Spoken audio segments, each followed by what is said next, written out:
북텔러 책 읽어드림, 한 장 읽어드림, 세계의 정원, 작은 에덴 동산, 가브리엘 반 줄랑. 제3장 이탈리아 르네상스 시대의 정원. 14세기 이탈리아 시인 페트라르카는 고전 작가들과 마찬가지로 정원을 교육과 자기 반성 그리고 시를 위한 이상적인 환경으로 생각했다. 라틴어 원전에서 영감을 받아 이탈리아 북부에 지었던 그 자신의 정원은 그리 성공적인 것은 아니었지만 정원 예술 부흥에 길을 열어놓았다는 점에서 의의가 크다. 고대의 미와 지적인 이상을 되찾으려 했던 15세기 이탈리아 인문주의자들은 과거에 대한 찬란한 환상을 가지고 빛이 암흑시대를 제압하기를 꿈꿨다.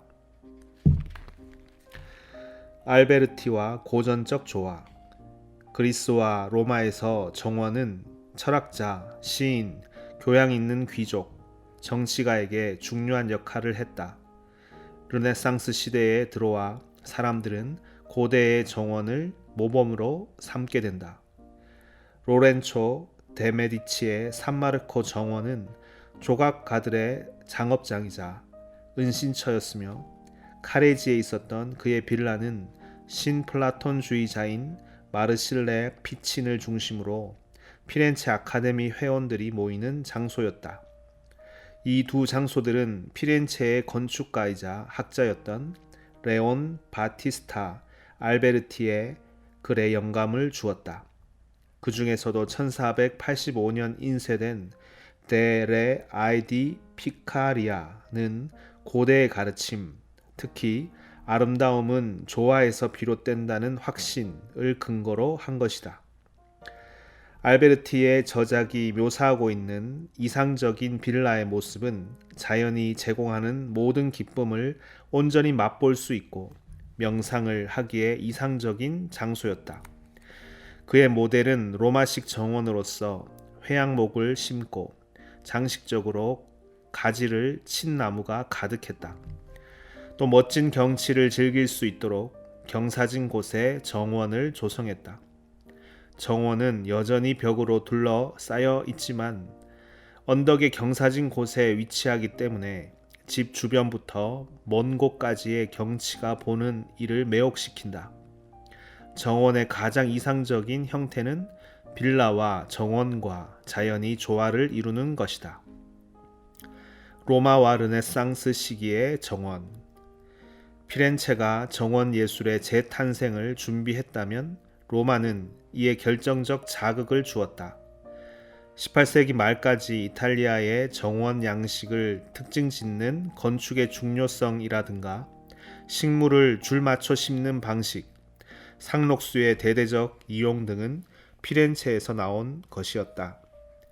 그러나 이러한 특징들은 로마의 정원이 받아들이면서 완전히 개화해 오랫동안 지속된다. 15세기 초 시골집의 사용이 늘고 도시 외부의 사회활동 중심지로서 빌라의 중요성이 커지면서 정원의 창조가 촉진되었다. 집은 이미 중세의 확실한 요새는 아니었지만 도시에서 벗어나 있는 전원의 근거지였다.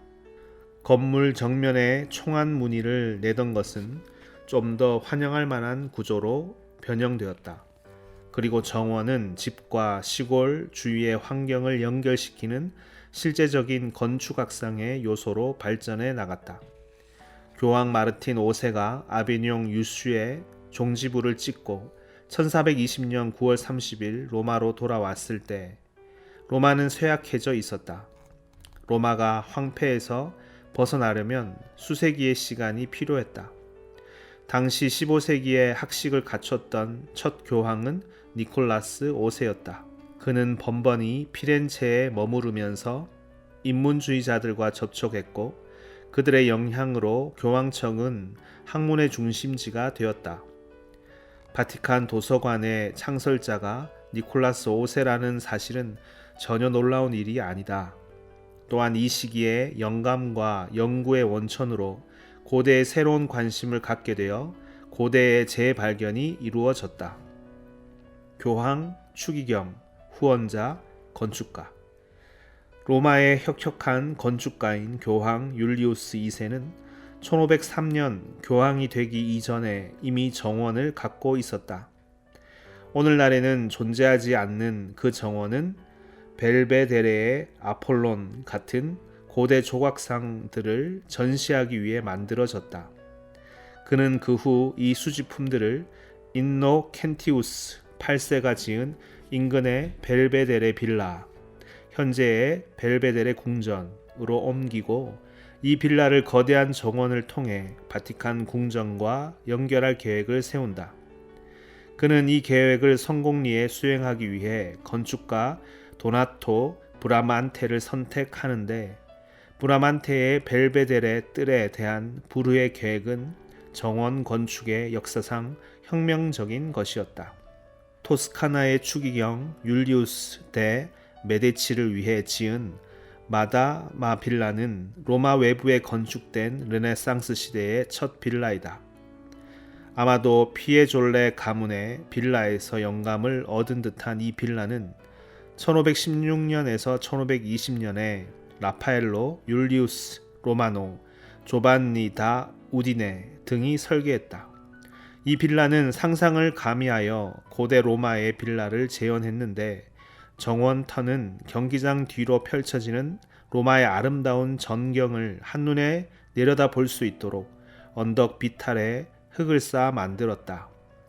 우아하면서도 장엄한 설계는 정원 터와도 관계가 있었다.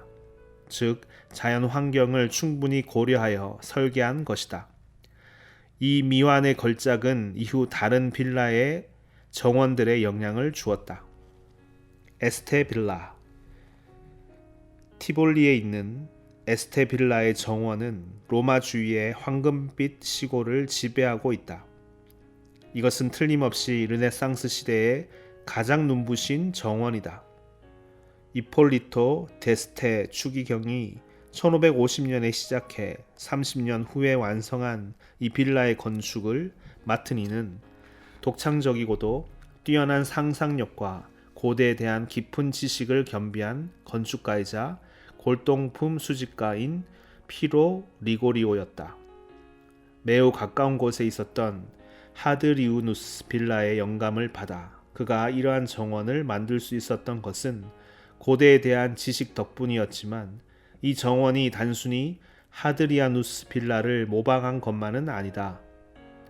입구는 원래 정원 아래에 있어서 방문객은 입구에서 정원 전체를 품에 안는다. 하나의 경위에서 그 다음의 경위로 걸음을 옮기다 보면 정원은 마침내 저택에 다다르고 여기에서 놀라운 전망을 마주하게 된다.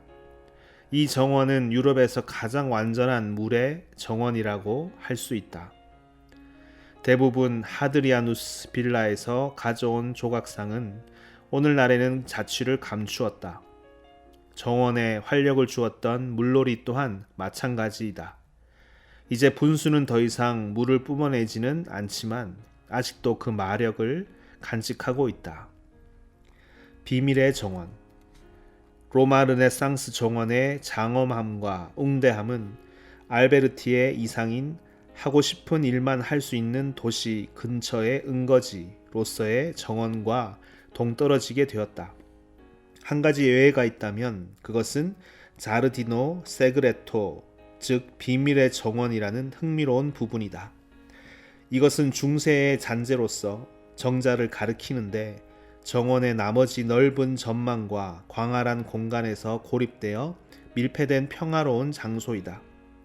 이 비밀의 정원은 란테 빌라에서는 작고 로마의 기울리아 빌라에서는 님프 동굴 안에 있고 카프라롤라에서는 지극히 아름다운 형태로 나타났는데 대부분의 빌라에서 찾아볼 수 있었다. 바로치 다 비뇰라가 지은 카프라롤라의 정자는 울창한 숲에 막혀 궁전과 떨어져 있다. 이 정자는 소용돌이 모양의 폭포를 굽어보면서 카지노, 즉 쾌락의 정자를 둘러싸고 있다. 또한 정원의 삼면은 머리에 항아리를 이고 있는 석상들로 둘러싸여 있다.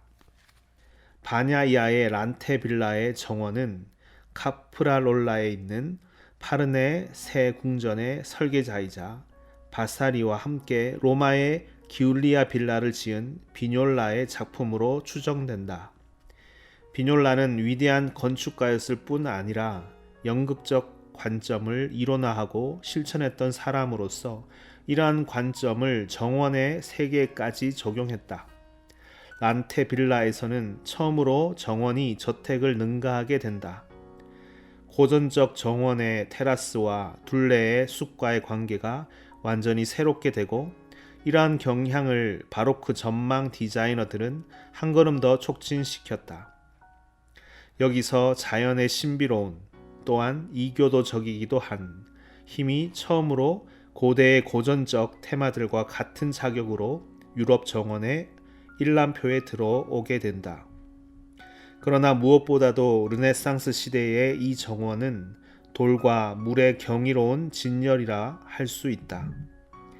오늘날 가장 아름답고 보존이 잘 되어 있는 이 정원의 테마는 신비하고 신화적인 황금 시대로부터 르네상스의 세련된 우아함으로 나아가는 발견의 길을 암시한다. 이는 한순간 고요했다가 다음 순간 뿜어져 오르는 물의 언어로 번역된 은유이다. 몽테뉴는 1581년 9월 30일 여행 일지에서 중앙에 있는 분수를 다음과 같이 묘사하고 있다. 분수는 각기 다른 방향으로 하나는 위로 솟아오르고 다른 하나는 아래로 떨어져 내리는 물을 뿜는 거대한 피라미드 같고, 이 피라미드 주위에는 맑고 깨끗한 물로 가득 찬 예쁘고 자그마한 연못이 4개 있다. 각 연못의 가운데에는 돌로 만든 배가 있고, 배 안에는 피라미드 반대 방향으로 노를 젓는 근위 기병과 물을 뿜어내는 나팔이 있다. 신비와 마술. 미로의 기원은 고대 그리스의 미노스 왕이 미노타우로스를 가두기 위해 다이달로스에게 미로를 짓게 했다는 신화에서 비롯된다. 로마인들이 미로를 모자이크나 프레스코 벽화의 장식으로 사용했다면, 기독교인들은 구원에 도달하기 위한 어려움을 상징적으로 표현하는 데 사용했다. 교회 바닥을 포장하는 주제로 쓰이거나, 중세 영국의 경우에는 잔디밭을 깎아서 예루살렘의 길을 만들었다. 녹색 식물로 만든 미로가 시작된 것은 르네상스 시대이다. 이러한 미로가 생겨난 것은 로마의 정원은 기하학적인 구성의 미로를 포함하고 있었다는 알베르트의 잘못된 믿음 때문이었다. 그리하여 15세기 초부터 이탈리아의 정원은 미로 투성이가 되었다. 에스테 빌라에만도 4개 이상의 미로가 있고, 같은 시기에 영국에서는 매듭 정원들을 가지치기해서 다듬는 소관목이나 간단한 화단으로 만든 역금 장식으로 설계했다. 마찬가지로 프랑스에서도 레오나르도 다빈치는 프랑스와 1세의 미로를 손보아야 한다고 적고 있고, 앙드루의 뒤 세르소도 프랑스의 가장 뛰어난 건물들이란 자신의 글을 온통 미로 그림으로 가득 채우고 있다. 16세기의 미로는 무릎까지 오는 낮은 높이였으나 17세기에 이르자 영국의 햄프턴 뜰의 미로나 샤를 페로가 1667년 설계한 유명한 베르사유의 미로처럼 높이가 높아진다. 정원 속의 유머. 17, 18세기의 이탈리아 여행자에게 즐거움을 준 물장난은 사소하지만 고전적이었다. 방문객은 물의 힘을 이용한 복잡한 과정을 통해 작동되는 이 장치 때문에 물을 흠뻑 뒤집어 깜짝 놀라곤 했다. 이러한 짓궂은 장난은 중세에 이미 존재했는데 1세기에 알렉산드리아의 헤론이 발명한 것을 개선한 아랍인들이 전해준 것이다. 에스테 빌라의 올빼미 분수에는 한 무리의 새들이 등장하는데, 물의 압력으로 새들이 노래하다가 기계로 만든 올빼미가 그들 쪽으로 고개를 돌리는 순간 노래가 멈추게 되어 있다. 오스트리아의 헬브룬이나 영국의 윌턴 하우스 같은 유럽 정원 대부분의 물놀이 시설처럼 헤론의 푸누마티카란 책과 이 분수가 관계가 있음은 확실하다. 첫 식물원, 약용 정원. 피렌체, 로마 등 이탈리아의 어떠한 정원도 식물이나 꽃의 색깔을 고려해 만들지 않았다. 정원은 회양목 등의 상록수나 돌, 대리석 같은 영구적 형태의 건축으로 구성되어 있었다. 식물학에 대한 르네상스 시대 사람들의 관심은 약용식물을 주로 재배하는 정원의 창조로 이어졌다. 첫 약용정원은 1543년 피사에 만들어졌고 곧이어 1545년 파두아에 그리고 1550년에는 피렌체에 생겨났다. 중세 수도원에서는 이러한 식물들을 재배하긴 했지만 인체 기관의 치료에 효과가 있다고 여겨지는 식물을 그 형태의 유사성에 주목하여 관계를 설정하는 데 그쳤을 뿐 과학적 분류에는 미치지 못했다. 많은 인문주의자들이 자연의 탐구에 매혹되어 식물의 성장과 그 종류, 원산지 등을 파악하기 위해 관찰하고 연구하기 시작했다. 이로써 사리사욕이 없는 학식을 갖춘 아마추어들이 식물학 분야의 진보를 가져왔다. 그들 가운데 베네치아의 원로원 의원 피에르 안토니오 미키엘의 식물 표본은 오늘날 마르시아나 도서관의 보물로 남아있다. 바로크 양식, 팽창하는 세계의 예술. 16세기 말 갈릴레이, 뉴턴, 케플러는 세계관을 변화시키고 종교적 믿음을 뒤흔들어 놓았다. 유한한 우주라는 관념은 무너지고 인간은 무한한 세계 앞에 서게 되었다. 공간 내의 운동에 대한 바로크적 관념은 건축과 정원에도 결정적인 영향을 남긴다. 이제 유럽인은 자연 환경을 바라보는 방법을 재정의하게 되었다. 로마에서 태어난 바로크 예술은 관조의 예술, 현실의 예술이라기보다는 구경거리의 예술, 환상의 예술이다. 17세기 정원의 주안점은 사치스러운 진열에 있다. 거대한 기하학적 공원이 1605년부터는 보르제세 빌라에 1630년에는 도리아 팜필리 빌라 주위에 만들어진다. 그러나 로마의 도시계획과 거대한 교회 건축은 장관을 이루는 공간과 시각적 환상을 낳았고 정원은 그 안에서 부차적 위치를 차지했다. 바로크 양식의 정원을 보기 위해서는 로마를 떠나 25km 남쪽에 위치한 프라스카티로 가야 한다. 프라스카티의 빌라들.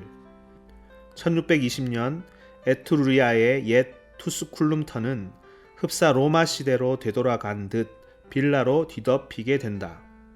이 새로운 시기에 가장 뛰어난 빌라는 무티 빌라, 몬드라곤의 빌라, 알도 브란디니 빌라이다.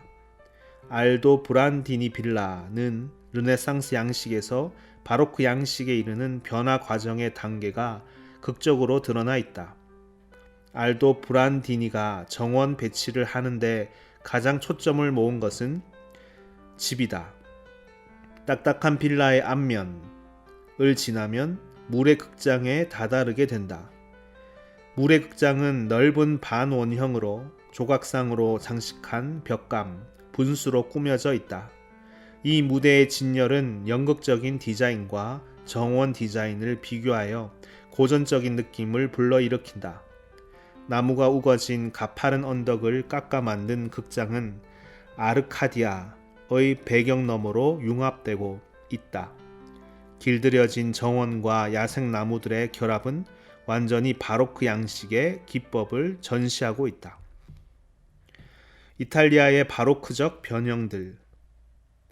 피렌체 또한 혁신적인 정원 디자인이 융성한 도시였다. 보볼리 정원과 세 개의 내부 동굴이 조반니 다 볼로나의 비너스 상이 있는 곳으로 통하는 기묘한 그로타 그란데도 이 시기에 건축되었다.